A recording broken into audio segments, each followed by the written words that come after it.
था? Bronze. Bronze sir. क्या ये क्वेश्चन ऐसे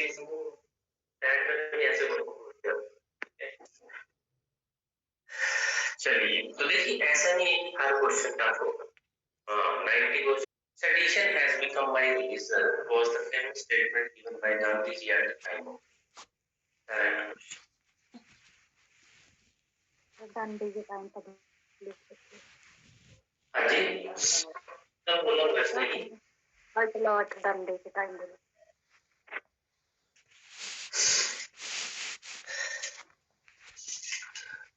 सॉल्ट लो एंड गांधी जब इसने प्रोजेक्ट किया ठीक है। तो बिल्कुल अगर आपको ये सुना है या नहीं भी सुना है तो आपने इसको ऐड कर लेना है अपनी बुक लिस्ट में कि जब सॉल्ट लॉ, जब देखिए आपको पता है कि दांडी मार्च शुरू हुआ था तो उस समय पे उन्होंने ये सीधी बात बोली थी, sedition has become my religion. ठीक है, अब सेडिशन क्या है? सेडिशन होता है राजद्रोह। ठीक है, मतलब सरकार के खिलाफ बोलना, ठीक है, सरकार के खिलाफ खड़े हो जाना, विद्रोह कर देना। ठीक है, चाहे वो सरकार है चाहे वो राजा है, ठीक है, सिस्टम के खिलाफ खड़े हो जाने। उन्होंने बोले कि तो मेरा धर्म बन गया, राजद्रोह मेरा धर्म बन चुका है। तो ये गांधी जी ने तब कहा था जब उन्होंने जो सॉल्ट लॉ है दांडी में उसको पब्लिकली वायलेट किया था। और आपको पता है कि जो चले थे तो फिर सिविल डिसोबीडियंस मूवमेंट चला था, उसके साथ बहुत सारे 78 लोग आदमी चले थे। तो ये क्वेश्चन कोई बहुत टफ नहीं है। हाँ सुना है तो डायरेक्ट है, नहीं तो है तो टैट लेवल का कुछ। बट ये है कि अभी हमने बात ये है कि मॉडर्न हिस्ट्री पढ़ी भी नहीं है। ठीक है, तो मॉडर्न हिस्ट्री में तो ये बहुत छोटा सा मतलब एक क्वेश्चन है ये। ठीक है, और डायरेक्ट पूछा है तो जो भी किया है जिसने तो ठीक है, और इसलिए ठीक है क्योंकि ये डायरेक्ट क्वेश्चन। ठीक है, तो दोनों ही हिस्ट्री के क्वेश्चन है और डायरेक्ट क्वेश्चन है, बहुत इजी क्वेश्चन है। तीसरा भी वैसे 93 भी इजी है। इसमें ये तो चोरी चोरा इंसिडेंट के बारे में है, बट जो लीगल डिफेंस दिया था वो पूछा है इसमें। ठीक है, चलो ये तो पढ़ेंगे हम, ये चीजें करेंगे डिस्कस। अब देखो 94 ये भी डायरेक्ट क्वेश्चन है, मॉडर्न हिस्ट्री का है, पर आपको शायद पता भी हो। Subsequent to which one of the following events Gandhi ji, who consistently opposed untouchability and appealed for its eradication from all spheres, decided, ठीक है, decided कहाँ गया? हाँ, to include the upliftment of Harijans in his political and social program. देखिए इन्होंने क्या पूछा है, हरिजन वर्ड किसने यूज किया था? गांधी जी ने किया था। कब किया था? उसी के ऊपर क्वेश्चन है। ठीक है, कि which of the following events, कौन सा इवेंट हुआ, कौन सी ऐसी घटना हुई गांधी जी जो कंसिस्टेंटली अपोज करते थे अनटचेबिलिटी को।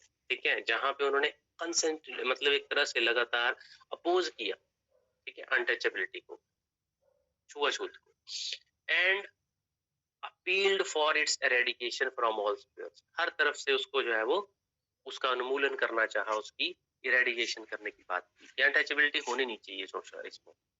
Decided to include the upliftment of Harijan, और उन्होंने ये डिसाइड किया कि हरिजन को ऊपर उठाना है, हरिजन नाम दिया। ये पॉलिटिकल और सोशल प्रोग्राम है। कौन सा ऐसा मकसद है यहाँ पे, कौन सी ऐसी चीज है? ठीक है, तो बहुत इजी क्वेश्चन था ये। अगर आपने मॉडर्न हिस्ट्री पढ़ी है तो बताइए जरा इसका आंसर। अगर पूना पैक्ट, ठीक है, बिल्कुल सही। अगर देखिए पूना पैक्ट हुआ था सितंबर 1932 को। ठीक है, उस समय ब्रिटेन के प्राइम मिनिस्टर थे रैमसे मैकडोनाल्ड। उन्होंने एक आइडिया दिया था इंडिया को कि हम आपको जो है वो दलितों को भी बांट देंगे। ठीक है, एक मतलब सेपरेट इलेक्टोरेट फॉर दलित्स। ठीक है, तो पहले ही मुस्लिमों को बांट चुके हो आप। अब गांधी जी का मानना है कि पहले ही आप मुस्लिमों को बांट चुके हैं, अब आप दलितों को भी बांटेंगे, हिंदुओं में भी वोट डालेंगे, जाति के आधार पर, पहले धर्म के आधार पर, अब जाति के आधार पर। बहुत ज्यादा सेग्रीगेशन हो जाएगा सोसाइटी में, बहुत ज्यादा टूट फूट हो जाएगी, और ये चीज हम आपकी नहीं मानेंगे। ठीक है, इसीलिए गांधी जी ने विरोध किया था।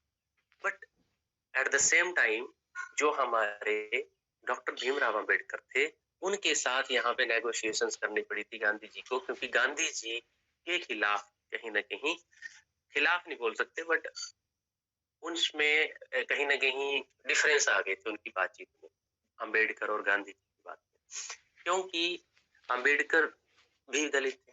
उनका मानना था कि ये अगर हमें सेपरेट इलेक्टोरेट की बात कर रहे हैं तो इसमें गलत क्या है, क्योंकि हम हमारे साथ डिस्क्रिमिनेशन तो होता है। तो इसलिए वहां पे पूना पैक्ट साइन हुआ था ये 1932 में।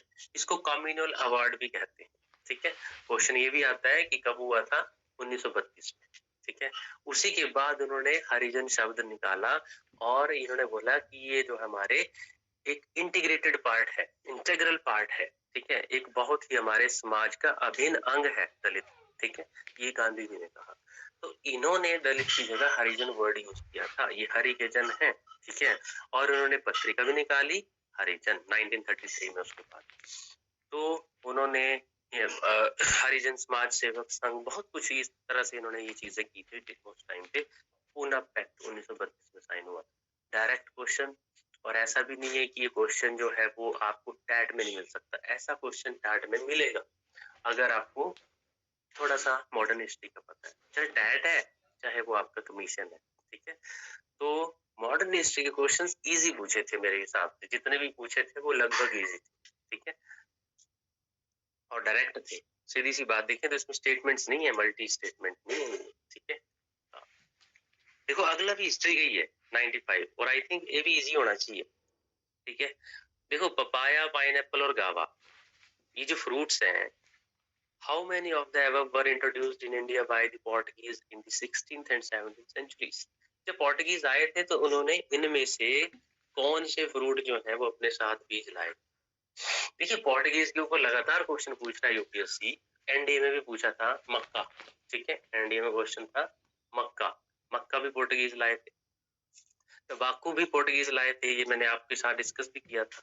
ठीक है, तंबाकू, मक्का। अब ये जो पपाया, पाइनएप्पल, गावा जो आप खाते हैं, ये भी कौन लाए थे? तो ये भी आप ध्यान रखिए, पोर्टुगीज के द्वारा ही लाए गए थे। देखिए पोर्टुगीज जो थे जब सबसे पहले आए वो यहाँ पे, तो उन्होंने धीरे धीरे ये सारी चीजें यहाँ पे दी। ठीक है, अब अगर आलू की बात करें ना, आलू भी अंग्रेज लाए। ठीक है, तो कहीं ना कहीं ये सारी यूरोपीय चीजें हैं जो हम आज खा रहे हैं। ठीक है, अब देखो ये जो पपाया है, चाहे पाइनएप्पल है, गावा है, ये पोर्टुगीज के टाइम पे ही आया। तंबाकू है, ठीक है, मक्का है। ये जो 5 चीजें याद रखो, चाहे आप ये फ्रूट्स भी आपके वहीं से आए हैं, मतलब वही लाए थे अपने से। ठीक है, और ऐसा नहीं कि साथ लाए थे। ठीक है, थोड़े टाइम बाद लाए थे, क्योंकि 16th सेंचुरी और 17th सेंचुरी दोनों लिखा है ना। ठीक है, तो ऑल द 3 होगा इसका आंसर, क्योंकि सारे लाए। ठीक है, अब देख लीजिए नेक्स्ट क्वेश्चन टाइम जोन के ऊपर है, वर्ल्ड ज्योग्राफी का क्वेश्चन है ये। ज्योग्राफी का मैंने कोई डिस्कस नहीं किया। ठीक है, शाम को भी देखेंगे कुछ क्वेश्चन इसके, है ना। और इन क्वेश्चंस को करने के बाद हमें पता चलता है कि एक्चुअल में यूपीएससी किस डेप्थ तक जाता है। ठीक है, जहां तक हम सोचते नहीं है कि इतना क्वेश्चन बन सकता है, इतने लेवल पे जा सकता है, वैसे क्वेश्चन पूछते हैं। ठीक है, इसीलिए इंडिया का one of the toughest exam, और टफेस्ट इसलिए बनाया गया है क्योंकि